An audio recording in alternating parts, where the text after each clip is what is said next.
maligayang pagdating sa panalangin bago matulog. Ang video na ito ay espesyal na inihahandog para sa ating mga healthcare workers, lalo na sa mga overseas Filipino workers o OFWs sa iba't ibang panig ng mundo na patuloy na naglilingkod ng may malasakit, sakripisyo at pagmamahal kahit malayo sa kanilang pamilya.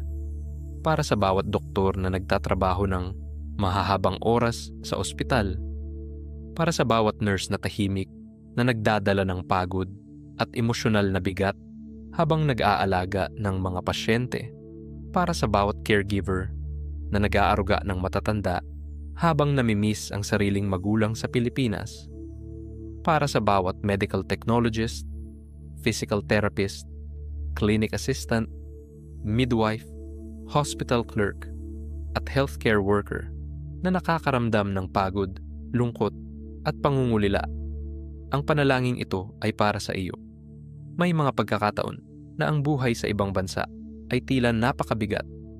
May mga gabi na ang katahimikan ng iyong silid ay mas mabigat pa kaysa sa iyong trabaho. May mga araw na ang diskriminasyon ay masakit, ang language barrier ay nakakapagpalungkot, at ang pangungulila sa pamilya ay tila sumisira sa iyong puso. Ngunit ngayong gabi, hahawak tayo sa salita ng Diyos. Ang awit 23 ay isa sa pinakamakapangyarihang kabanata sa Biblia, sapagkat ipinapaalala nito na kahit nasa banyagang lupain tayo, ang Diyos ay nananatiling ating pastol. Kahit malayo tayo sa ating pamilya, ang Diyos ay malapit pa rin. Kahit dumaraan tayo sa mahihirap na panahon bilang OFW, ipinapangako ng Panginoon na hindi niya tayo iiwan. Ngayong gabi, hayaan mong ang Panginoon ay mangusap sa iyong puso. Hayaan mong yakapin ka ng kanyang presensya. At hayaan mong palakasin ka ng kanyang mga pangako. Huminga ng malalim. I-relax ang iyong puso. At hayaan mong punuin ka ng kapayapaan ng Diyos. Sama-sama nating tunghayan ang awit 23 mula talata 1 hanggang 6 sa bersyon ng Magandang Balita Biblia. Si Yahweh ang aking pastol, hindi ako magkukulang. Pinapahimlay niya ako sa luntiang pastulan at inaakay niya sa tahimik na batisan. Pinapanumbalik ang aking kalakasan at pinapatnubayan niya sa tamang daan upang aking parangalan ang kanyang pangalan. Dumaan man ako sa madilim na libis ng kamatayan, wala akong katatakutan, pagkat ika'y aking kaagapay. Ang tungkod mo at pamalo, aking gabay at sanggalang. Ipinaghahanda mo ako ng salusalo, na nakikita pa nitong mga kalaban ko. Sa aking ulo langis ay ibinubuhos, sa aking saro pagpapala ay lubos-lubos. Kabutihat pag-ibig mo sa aki di magkukulang. Siyang makakasama ko habang ako'y nabubuhay. At magpakailanmay sa bahay ni Yahweh mananahan, aming Ama sa langit. Ngayong gabi ay lumalapit ako sa iyo ng may mapagpakumbabang puso. Panginoon, ikaw ang aming pastol. Kahit nasa ibang bansa, ikaw pa rin ang aming gabay. Kahit kami ay pagod, nag-iisa at malayo sa pamilya, ikaw ay nananatiling tapat. Ama, itinataas ko sa iyo siya na healthcare worker na nagtatrabaho sa ospital o saan mang pagamutan, lalo na sa ibang bansa. Ipinapanalangin ko siya na nurse na emosyonal nang napapagod. Ipinapanalangin ko siya na doktor na pasan ang mabigat na responsibilidad. Ipinapanalangin ko siya na caregiver na walang sawang naglilingkod sa mga home for the aged. Ipinapanalangin ko siya na physical therapist, medical technologist, clinic assistant, midwife, at hospital staff na tahimik na nagsasakripisyo para sa kanyang pamilya. Panginoon, ang anak mong ito na tahimik na nasasaktan, na umiiyak ng mag-isa matapos ang mahabang duty, na nakakaranas ng diskriminasyon at pangmamaliit, na labis nang nangungulila sa kanyang pamilya. na nahihirapan dahil sa mahigpit na amo, mahihirap na pasyente, at masasakit na salita. Yakapin mo siya sa iyong presensya. Nasasaad sa awit 23:3, pinapanumbalik ang aking kalakasan. Ama, palakasin mo ang pagod niyang kaluluwa ngayong gabi. Ibalik mo ang kanyang emosyonal na lakas. Bigyan mo siya ng kapayapaan ng isip at buhayin mong muli ang kanyang pananampalataya. Sa makapangyarihang pangalan ni Jesus, ipinapahayag ko, hindi siya pinabayaan, hindi siya nakalimutan, hindi siya nag-iisa. Panginoon, samahan mo siyang OFW na nakakaramdam ng lungkot dahil sa language barrier. Samahan mo siyang hindi maintindihan dahil sa kultura. Samahan mo siyang nakakaranas ng racial discrimination at religious discrimination. Ama, ingatan mo siya sa kapahamakan. Ingatan mo siya laban sa pang-aabuso.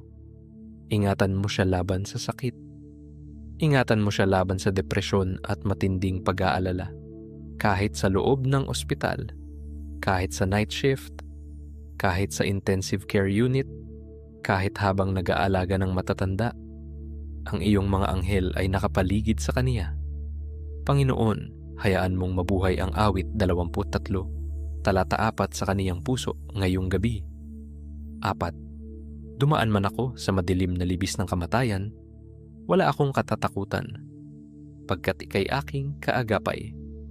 Ama, sa kanya na OFW na dumaraan ngayon sa madilim na lambak, sa nag-aalala sa pera, sa natatakot mawalan ng trabaho, sa nasasaktan dahil hindi niya nadaluhan ang mahahalagang sandali ng kaniyang pamilya, sa nalulungkot dahil hindi siya nakauwi sa kaarawan, graduation, o kahit sa libing ng mahal sa buhay.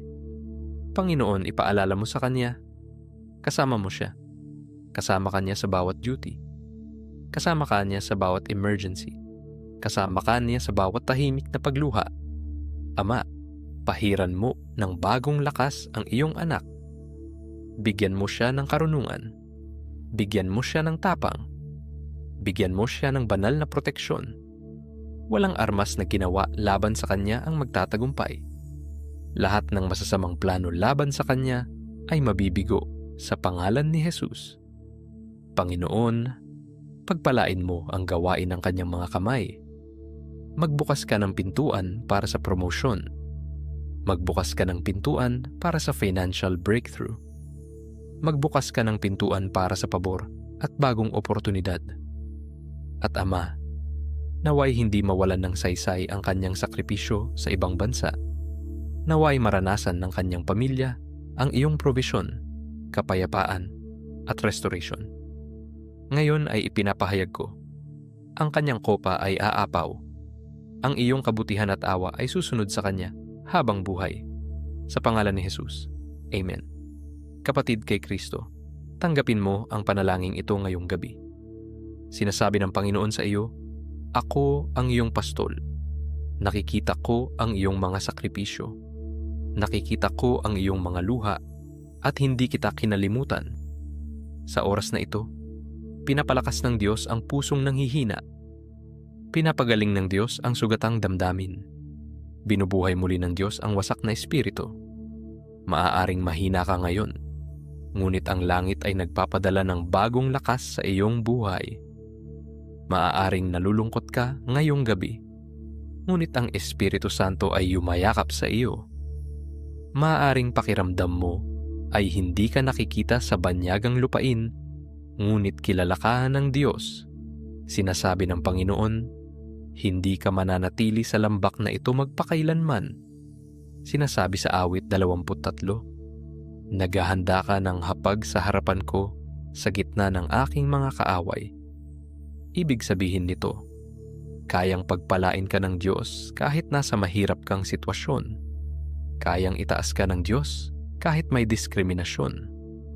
Kayang magbukas ng Diyos ng mga pintuan kahit may mga taong gustong humadlang sa iyo. Tanggapin mo ito ngayong gabi. Pinagpapala pa rin ang iyong kinabukasan. Buhay pa rin ang iyong calling. Patuloy pa rin gumagalaw. ang layunin ng Diyos sa iyong buhay. Para sa bawat OFW healthcare worker na nakikinig ngayon, palalakasin ng Panginoon ang iyong katawan.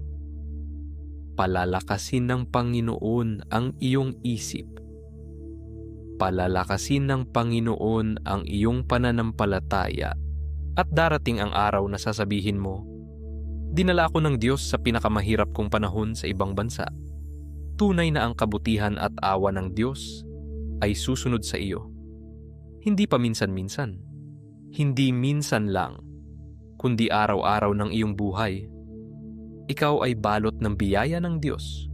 Ikaw ay napapaligiran ng pabor ng Diyos. Ikaw ay iniingatan ng kapangyarihan ng Diyos. At dadalhin ka ng Panginoon sa panahon ng kapayapaan, restoration, breakthrough, at kagalakan. Sa makapangyarihang pangalan ni Jesus. Amen. Maraming salamat sa inyong pagsama ngayong gabi dito sa Panalangin Bago Matulog. Kung napalakas ng panalangin ito ang iyong puso, huwag kalimutang i-like ang video na ito at i-share ito sa iyong kapwa healthcare worker, pamilya, at mga mahal sa buhay sa iba't ibang bahagi ng mundo. Inaanyayahan ka rin naming mag-iwan ng prayer requests at testimonies sa comment section upang sama-sama tayong manalangin bilang isang pamilya kay Kristo. At kung hindi ka pa nakakapag-subscribe, mag-subscribe ka na sa Panalangin Bago Matulog at pindutin ang notification bell upang patuloy kang makatanggap ng mga makapangyarihang panalangin, pagpapalakas, at salita ng Diyos gabi-gabi. Palaging tandaan, kahit malayo ka sa iyong tahanan, hindi ka kailanman malayo sa Diyos. Pagpalain ka ng Panginoon, ingatan ka, palakasin ka, at punuin ka ng Kanyang kapayapaan.